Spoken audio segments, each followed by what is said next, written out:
Hola, bienvenido a esta clase de dudas tras la primera semana del curso Android Programación de Aplicaciones.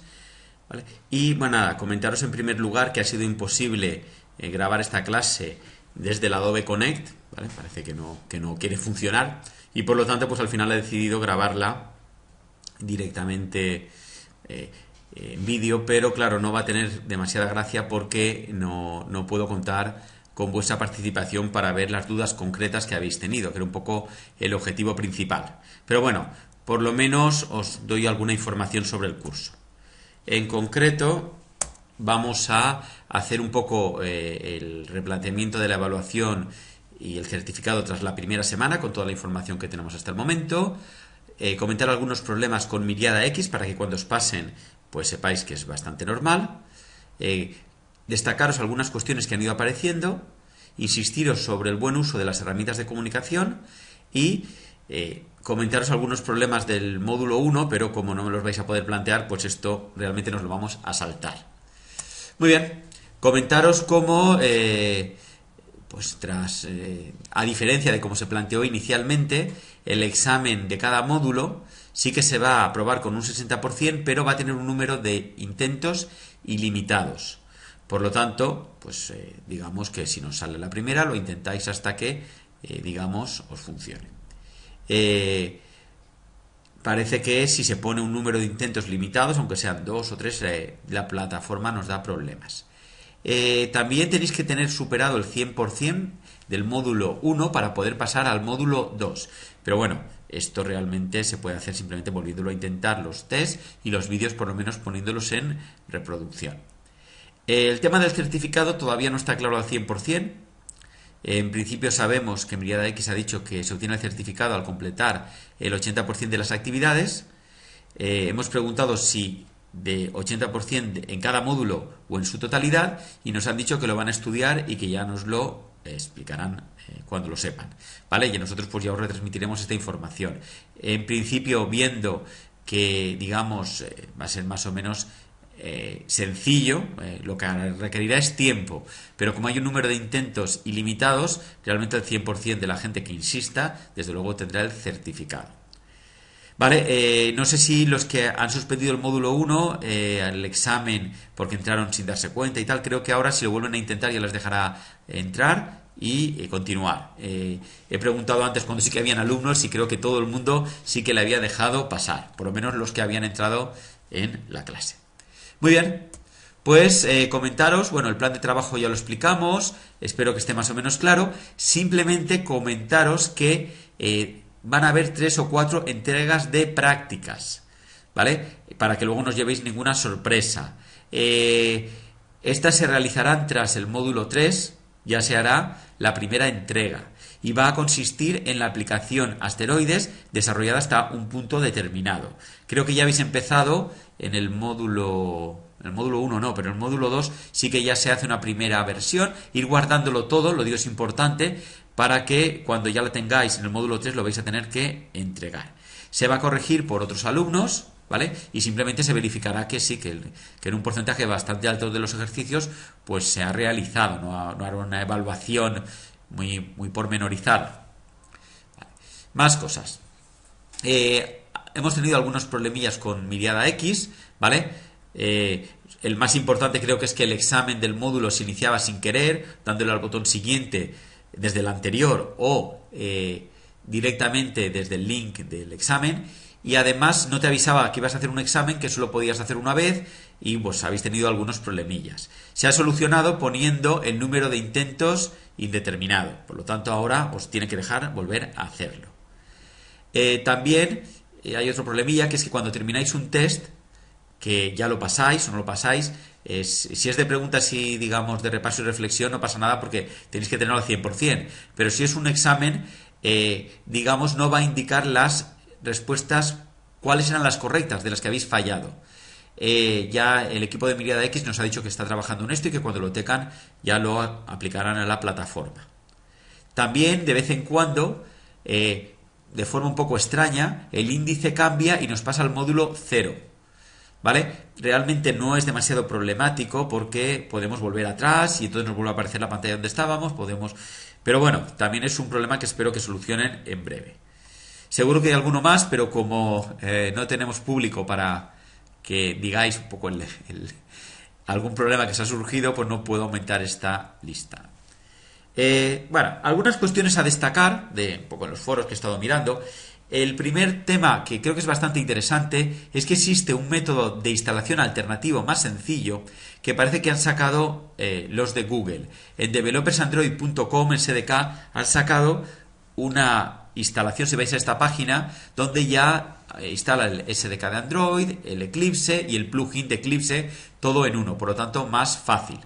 Esto lo desconocía, si os fijáis hasta ahora, pues hasta hace un par de meses o tres yo utilizaba el Motodev de Motorola, que básicamente era lo mismo, Android no tenía esto, y lo han sacado hace poco, por lo tanto, pues la verdad es que ha sido una noticia, una grata noticia porque es interesante, pues más fácil instalar, pero bueno, no pasa nada si alguien lo ha hecho por pasos, porque también pues habéis aprendido algo, ¿no? Que siempre es interesante conocer los dos sistemas.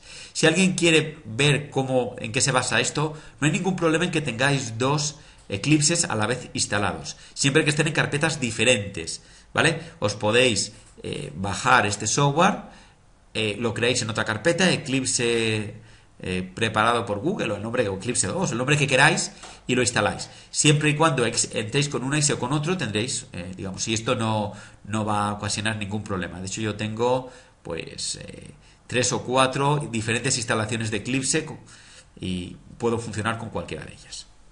La segunda cuestión a destacar es el tema del coste de envíos a Latinoamérica, que me lo ha preguntado bastante gente, ¿vale? Del gran libro de Android, y la verdad es que es un coste un poco prohibitivo. A mí me hicieron, creo que un precio un poco especial, porque la verdad es que envié muchos a la vez y los enviaron allí a unos y de ahí, pero bueno, realmente creo que es más caro el coste que el precio del libro.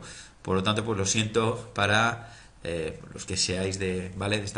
Os va a costar un poco encontrar el libro. Yo espero que en un plazo no muy grande, pero no muy grande, igual puede ser un mes, o pues ya saquen la tercera edición de este libro, porque la segunda edición tiene el problema de que no está actualizado con lo que vais a hacer en el... Bueno. Muy bien. Seguro que hay más cosas que queríais destacar, pero a mí no se me ocurren más. Pasamos un poco a insistiros en el tema de las herramientas de comunicación. Es muy importante que las usemos bien, porque somos demasiados. Si tenemos 1000 preguntas en el blog, el blog no porque las creo yo, pero en el foro, 200 preguntas, no nos vamos a aclarar y no va a servir de nada. Por lo tanto, vamos a intentar aquí ser muy rigurosos, plantearlo todo con mucho cuidado, ¿vale? Antes de generar demasiado exceso de información. Muy bien, en primer lugar, en el blog iré poniendo un poco las cosas más relevantes, lo más importante. Es importante, no sé si podéis suscribiros para que os lo envíe por correo electrónico, igual sería lo más adecuado. No sé si esta opción, la verdad es que no lo he mirado. Con respecto a preguntas y respuestas, ¿vale? Os pediría, por favor, que plantearéis muy bien la pregunta. Pensarla varias veces. Si tiene forma de pregunta, mejor.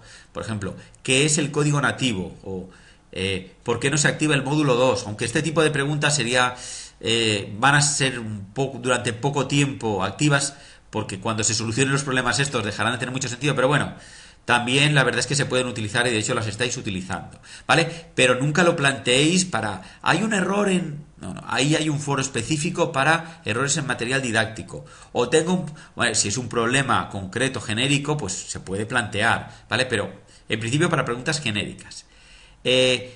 Contra más breve seáis, casi mejor. Si con la pregunta, ¿qué es código nativo?, queda claro, no hace falta que pongáis luego ninguna explicación abajo. Ponéis un enter porque sí que pide que escribáis algo, pero no hace falta que digáis, es que he leído en el módulo 2, yo cuando estudiaba la carrera me dijeron... Está clarísimo, o sea, con eso es más que de sobra. No sabéis lo que es eso y queréis que alguien os lo explique, ¿vale? Hombre, si hace falta poner comentarios, se ponen. Si hace falta, pues, en tal ejercicio no me ha funcionado, ¿por qué? ¿Vale? También es muy importante que punteéis siempre tanto las preguntas como las respuestas. Las preguntas, si realmente vosotros tenéis esa misma pregunta, le ponéis un positivo. Decís, es verdad, pues esto también me gustaría saberlo a mí. hombre, también una pregunta que no tenga sentido, que sea preguntado en otra ocasión, porque igual ya lo ha preguntado otra persona y entonces le ponéis un negativo, ¿vale? Y las respuestas también. Igual hay varias respuestas. Algunas estarán mejor desde vuestro punto de vista, otras peor, pues según vuestro criterio las puntuáis, ¿vale? También hay unas etiquetas o tags donde podemos luego ayudarnos en las búsquedas, ¿vale? Esto pues también puede ser interesante. Por ejemplo, si es una pregunta del módulo 1 o del módulo 2, pues podemos poner M1, M2 y así luego alguien puede localizar. A ver, preguntas, cuando alguien empiece un poco retrasado y quiera ver las preguntas del módulo 1, pues igual las puede localizar. Con respecto a los foros, ¿vale? Importante, busca siempre igual que en las preguntas y respuestas. Busca antes si existe, antes de volverlo a crear, porque lo más seguro es que ya hay una pregunta muy parecida o un tema muy parecido, ¿vale? Tenéis que utilizar las categorías más adecuadas para cada pregunta, para que la gente pueda localizar bien la información. Tenéis que ser muy concisos o claros, y si es un error que tenéis, es que me he enganchado en esta línea, ¿quién me puede ayudar? Eso es mucho mejor en el foro, pero indicar siempre el ejercicio y el apartado y la línea de código donde os da el error o el error que aparece en el logcat. Muy importante. Normalmente cada hilo es una cuestión distinta. No vale decir, pues a mí me ha parecido un error parecido, pero está aquí, y utilizáis un mismo hilo que ya está utilizando un compañero. Mala idea, porque seguramente nadie se va a dar cuenta. Muy bien. Ya para acabar, quería comentaros un poco algunas dudas que habéis podido tener durante el primer módulo, ¿vale? Que es la visión general y el entorno de desarrollo. Claro, esto no tiene demasiado sentido si no hay nadie haciendo preguntas, por lo tanto, pues me lo voy a saltar, y me parece que la última transparencia tampoco tiene demasiado sentido. Muy bien, a ver si podemos hacer, cuando consigamos que esta herramienta funcione un poquito mejor, alguna otra sesión para pues ver un poco cómo pues otros problemas que seguro que van surgiendo en otras unidades. Vale, muchas gracias por vuestra atención.